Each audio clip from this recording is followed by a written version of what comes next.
outpaced everybody in terms of the damage, the farm, the scalability. They had every single buff in the game behind him.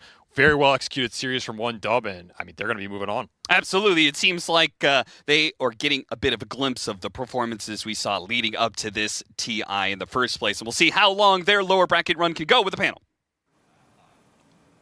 I ain't afraid of no ghost. All right. You're supposed to be a little bit quicker on that one. Good. It was everything I dreamed of. That was for you, Jenkins, and literally no one else out there. But 1W, all you fans, you'll be loving the fact that they got this 2-0 here. They are continuing on in their journey for the road to the international. Unfortunately, though, Team Zero, a team that started so strong in groups, is our second team we're going to be saying goodbye to right now. It was a well-fought series, but ultimately they didn't have answers. Maybe this carry Muerta was a little bit left to be desired there for you. You didn't have faith in it when it was picked up, and I'm sure you still have no faith in it.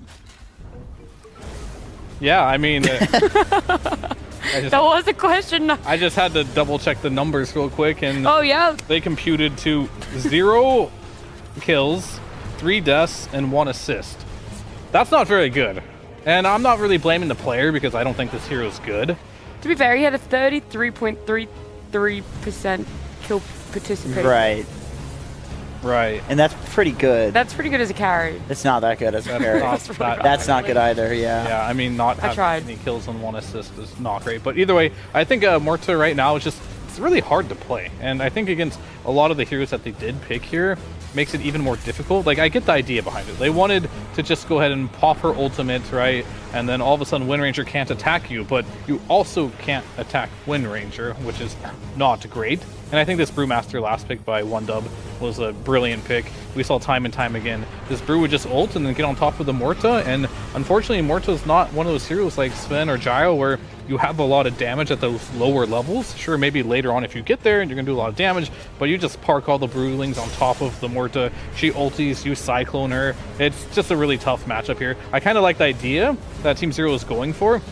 They had the Kunkka versus the Wind Ranger. We all are in agreement that's a really good matchup. And I think Mars is also good against the Wind Ranger as well, but they didn't draft any damage here. It was Clock no damage, Tinker no damage, Kunkka doesn't do the damage, Mars doesn't do the damage. So much relied on this Muerta getting incredibly farmed and killing everything, but how do you get there?